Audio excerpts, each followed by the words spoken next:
അസ്സലാമലൈക്കും. ഇന്ന് നല്ലൊരു ഞായറാഴ്ച കേട്ടോ. നല്ലൊരു ഞായറാഴ്ച മീൻസ് ഒരു 1.5 മാസമൊക്കെ ആയിട്ട് ഈ വീട്ടിൽ ബീഫ് മേടിക്കലുണ്ടായിരുന്നില്ല. 1-2 തവണ ബീഫ് മേടിച്ചെങ്കിലും ജസ്റ്റ് കുട്ടികൾക്കൊക്കെ ആയിട്ട് തട്ടിക്കൂട്ടി ഒരു കറി വെച്ച് കൊടുക്കും. കാരണം എന്താണെന്ന് വെച്ചാൽ ഇതിൻ്റെ സ്മെല്ലിനി അടുക്കളയിൽ നിന്ന് ചെന്നിട്ട് കഴിക്കണ്ട എന്ന് പറഞ്ഞിരിക്കുന്ന രോഗീനെ ഇനി കഴിപ്പിക്കാനുള്ള ഒരു ടെൻഡൻസി നമ്മളായിട്ട് ഉണ്ടാക്കണ്ടല്ലോ എന്ന് വിചാരിച്ചു. പക്ഷേ ഇന്നലെ മുതൽ രോഗിക്ക് എല്ലാം കഴിക്കാം.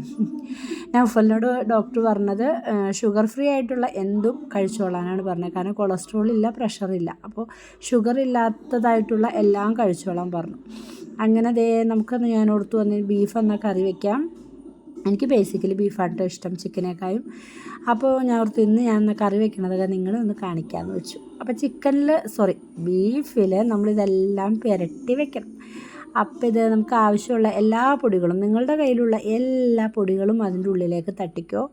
എന്നിട്ട് ഇതൊരു പ്രത്യേകതരം സോൾട്ടായിട്ട് ഇതെനിക്കൊരാൾ ഗിഫ്റ്റ് തന്നതാണ്. ആരോഗ്യത്തിന് നല്ലതാണെന്ന് പറഞ്ഞ് എനിക്കൊരാൾ ഗിഫ്റ്റ് തന്നൊരു ഉപ്പാണ് കേട്ടോ ഇത്. അങ്ങനെ ഉപ്പ് എന്തോ 45 രൂപ എന്തോ ആണെന്ന് തോന്നുന്നു. പക്ഷേ ആരോഗ്യത്തിന് നല്ലതാണെന്ന് കണ്ടാരണം എനിക്ക് സന്തോഷമായി, ഞാൻ ഉപയോഗിക്കുന്നു. പിന്നെ ബീഫിന് പുരട്ടാനുള്ള മസാലയാണ് റെഡിയാക്കുന്നത്. നന്നായിട്ട് തിരുമണം. എന്നിട്ട് ചപ്പാത്തി കുഴയ്ക്കുന്ന പോലെയൊക്കെ നിങ്ങൾക്ക് തോന്നിക്കും. ചപ്പാത്തി കുഴയ്ക്കുന്ന പോലെ തന്നെ തിരുമണം. കാരണം ഇതിൻ്റെ ഉള്ളിലേക്ക് നന്നായി മസാലകൾ പിടിക്കണം. അല്ലെങ്കിൽ കുക്കറിലിട്ട് വെക്കുമ്പോഴേ ബീഫ് വേറെ, ചാറ് വേറെ ആയിട്ട് കിടക്കും. പിന്നെ ഞാൻ ചെയ്യുന്നൊരു എളുപ്പപ്പണിയാണ് ഈ കുക്കറിൻ്റെ ഉള്ളിലിട്ടുള്ള ചത. ആ ചതയ്ക്ക് കുക്കർ പിന്നീട് ചതഞ്ഞു പോയോ അല്ലെങ്കിൽ അടി തള്ളിപ്പോയതൊന്നും നിങ്ങൾ വിചാരിക്കേണ്ട കേട്ടോ. 10-30 വർഷമായ കുക്കറാണിത്. കല്യാണത്തിന് എന്തോ മേടിച്ചതാണെന്നൊക്കെ ഉമ്മ പറയണ്ടായി, ഉമ്മ വന്നു കഴിഞ്ഞപ്പോൾ.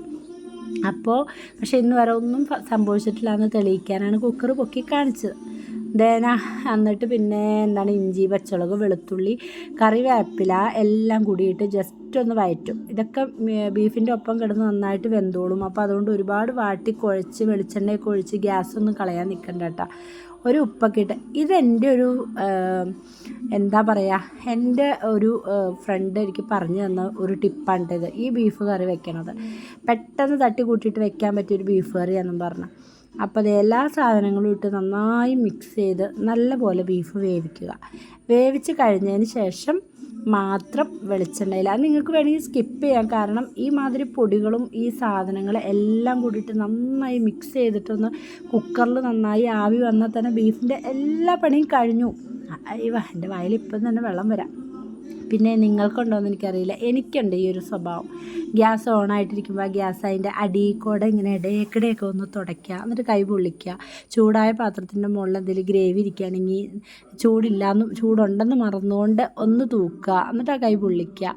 അതൊക്കെ ഈ പറഞ്ഞ കാര്യമാണ് ഞാൻ സ്കിപ്പ് ചെയ്യാമെന്ന് പറഞ്ഞത്. വെളിച്ചെണ്ണയിൽ ഉള്ളി താളിക്കുന്നത് നിങ്ങൾക്ക് വേണമെങ്കിൽ സ്കിപ്പ് ചെയ്ത് കളയാം. കാരണം ഓൾറെഡി ഈ കറിക്ക് നല്ല രുചിയുണ്ട്. പക്ഷെ ഞാൻ നോക്കിയപ്പോൾ ഉണ്ടല്ലോ, ചെറുതായിട്ടൊരു മുളക് പൊടിയുടെ ഒരു കുറവ് എനിക്ക് തോന്നിച്ചു. പിന്നെ അവിടുത്തെ ഇനി ആ ഒരു കുറവ് വേണ്ട, ഇതും കൂടി അങ്ങോട്ട് ഇരിക്കട്ടെ എന്ന് വിചാരിച്ച് ഉള്ളി നന്നായി മൂപ്പിച്ചു. മുളക് പൊടി ഇട്ട് ചെറിയ വറ്റൽ മുളകും ഇട്ട് ആ ബീഫിൻ്റെ ചാറ് ഇങ്ങോട്ടിട്ട് നന്നായി മിക്സ് ചെയ്യുമ്പോൾ എൻ്റെ ഒരു സ്മെല്ല് അങ്ങോട്ട് വരും. ശരിക്കും സ്മെല്ല് കേൾക്കുകയാണോ കാണുകയാണോ ചെയ്യണത്? സ്മെല്ല് വന്നു എന്നല്ലേ നമ്മൾ പറയണത്, വരാണോ ചെയ്യണത്? നമുക്ക് സ്മെല്ല് ചെയ്യാൻ പറ്റില്ല. അത് നമുക്കിപ്പോൾ അതൊന്നും ആലോചിക്കേണ്ട. നൗഫലിൻ്റെ ഭക്ഷണം ഇതാണ്. കുറച്ച് കുക്കുംബർ, 2 ചപ്പാത്തി, ഒരു കയ്യിൽ ചോറ്. ഒരു കയ്യിൽ ചോറ് മീൻസ് ഒരു ചെറിയൊരു തവി. അങ്ങനെ നൗഫലാണ് ഫസ്റ്റ് ഉദ്ഘാടനം ചെയ്യാൻ പോണത്. ഞാനതിന് മുന്നൊക്കെ എനിക്ക് ഫേവറേറ്റ് പീസൊക്കെ ഞാൻ കുക്കറിൽ നിന്ന് തന്നെ, നമ്മുടെ അടുക്കളയിൽ നിന്ന് തന്നെ എല്ലാം സെറ്റാക്കിയിട്ടാണ് ഇങ്ങോട്ട് നമ്മൾ വിളമ്പാൻ വേണ്ടി വരുള്ളൂ. അത് അവരൊന്നും അറിയാറില്ല. ഇനിയിപ്പോൾ ഈ വീഡിയോ കാണുമ്പോൾ അവർക്ക് മനസ്സിലാവും.